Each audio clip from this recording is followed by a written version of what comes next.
Chapter 11, the appendicular muscles. So again, just like with the axial muscles, it's an artificial partitioning of the musculature of the body.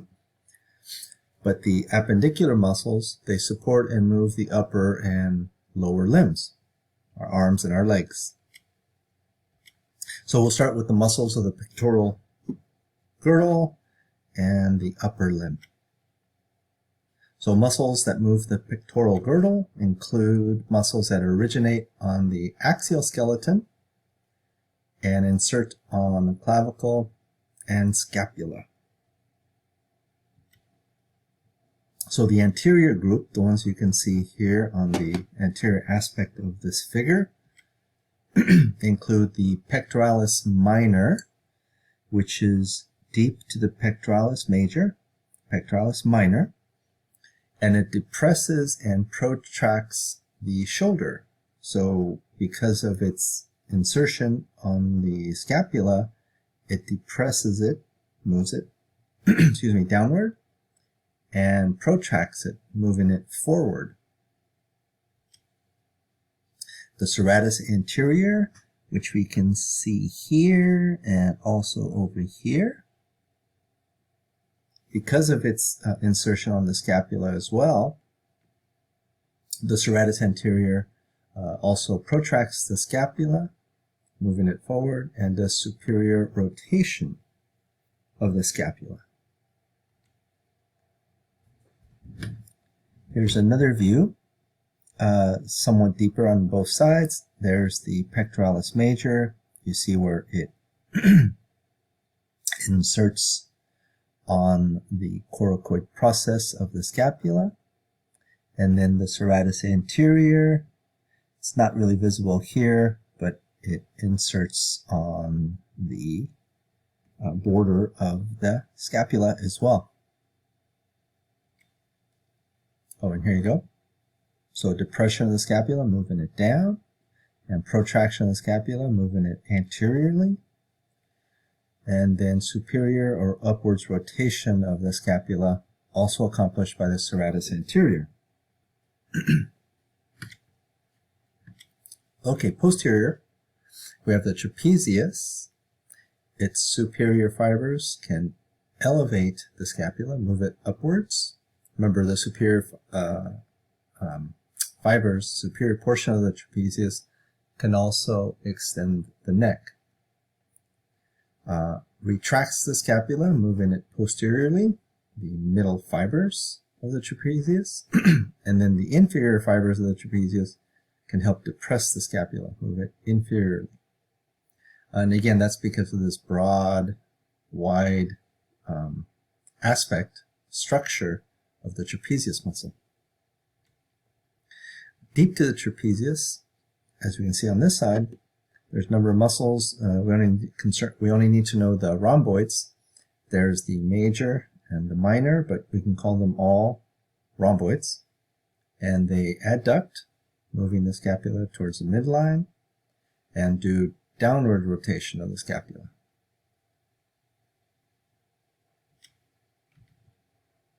You can see the serratus anterior and its insertion on that border, lateral border of the scapula. So there's that downward rotation of the scapula and adduction, basically protraction of the scapula as well by the rhomboids. Okay, moving on to the arm, the humerus, the deltoid, abducts the humerus, the lateral fibers, meaning raising the arm up, adducting. Remember, moving away from that longitudinal axis or the midline. Abduction. And then the supraspinatus muscle, which we see here, because of the way, oh, here we go, because of the way it inserts on the humerus, also abducts the humerus. So synergistic to the deltoid in its action, the supraspinatus. Supra because it's superior above the spine of the scapula. There it is again. Anterior view, posterior view here, anterior view here. The subscapularis here on the anterior fossa of the scapula medially rotates the humerus.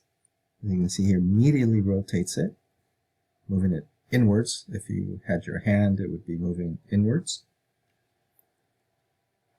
because of the way it inserts on the humerus will rotate it medially. And that's anterior aspect of the scapula. On the posterior side aspect, we have the teres major, which is this one here, and it also medially rotates the arm or humerus because of its insertion on the anterior portion of the humerus, and also extends the humerus, meaning pulling it backwards, like if you're going to reach back behind you.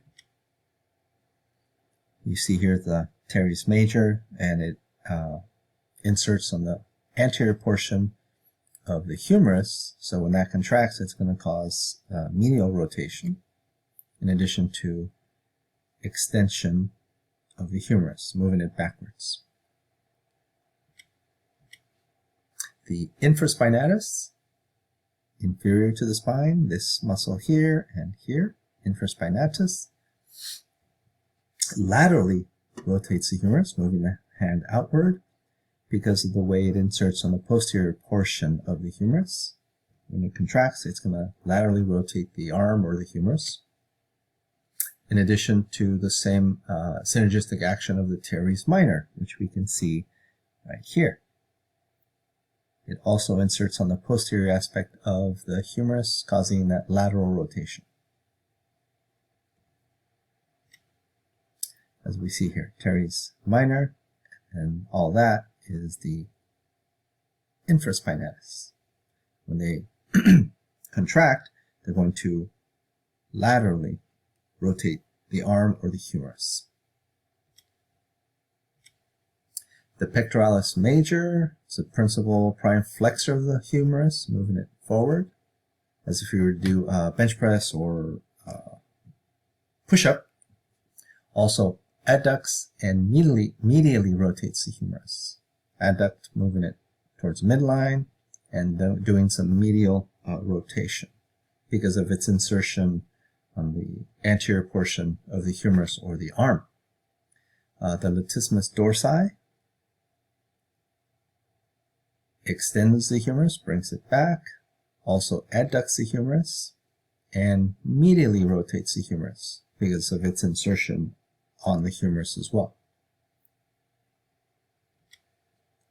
If we see here, or as we can see here, there's the pectoralis major, and you can kind of get a sense of where it inserts on the humerus. And posterior view of the body here, showing just the latissimus dorsi and where it inserts on the humerus, causing its extension and adduction and some medial rotation of the humerus.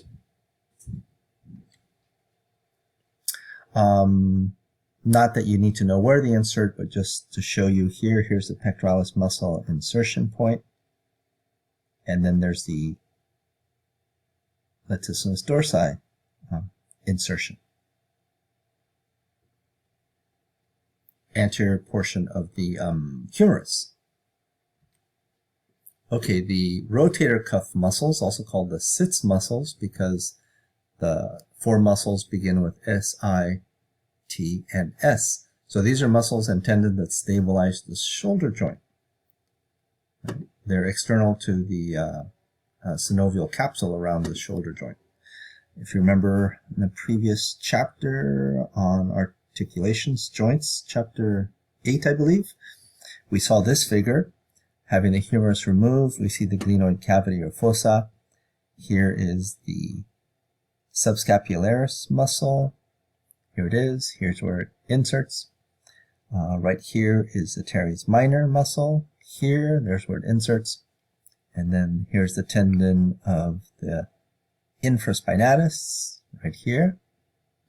And then up here on the top portion, the tendon of the supraspinatus, which we see here.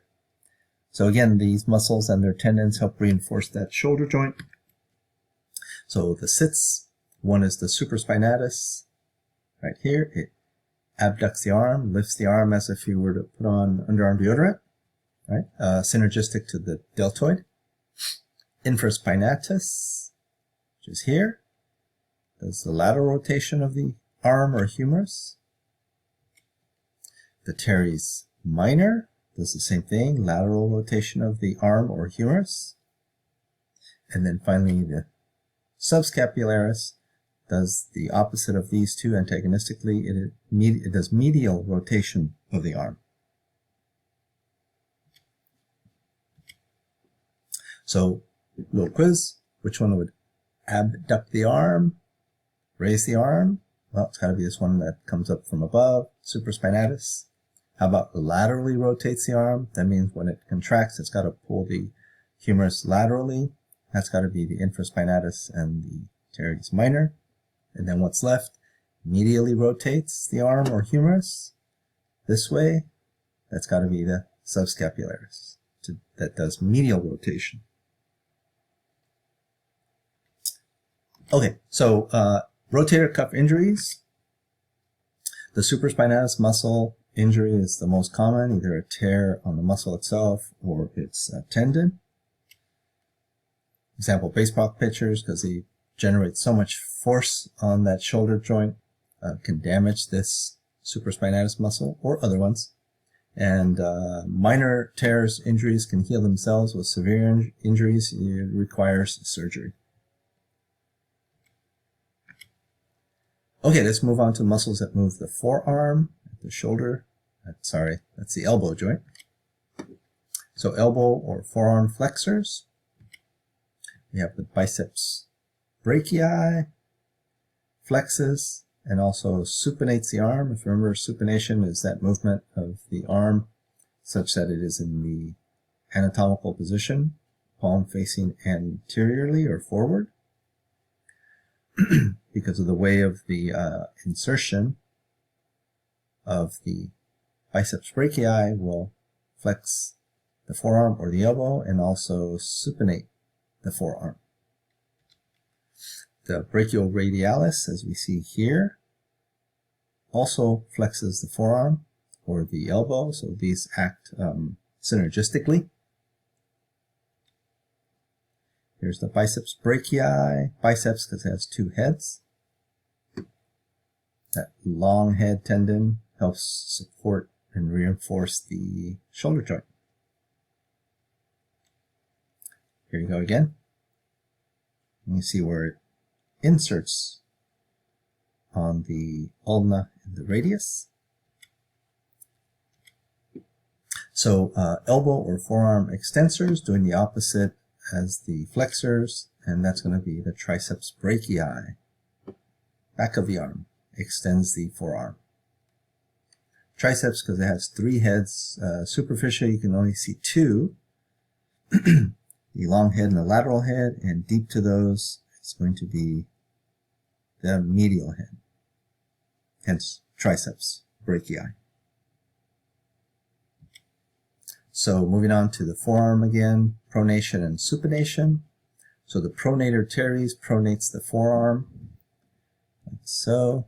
Notice the direction of the muscle. When it contracts, it's going to pull on the radius, flopping it over, rotating over the ulna, and that's pronation, hence the term pronator teres. And then the opposite, supination, so these are antagonistic muscles, is achieved by the supinator. And it's a deeper muscle, but notice the direction of those fibers, opposite opposite direction versus the pronator teres. So when that contracts, it's going to move the radius back into its normal anatomical position, or into the anatomical position through the supinator into, or the movement of supination. Just another view of the pronator teres and the supinator. Okay, moving on to the hip joint and movement of the thigh. These are the largest and most powerful muscles in the body. So the gluteus maximus, because it is the largest of the gluteus muscles, extends and abducts the thigh. Extends meaning brings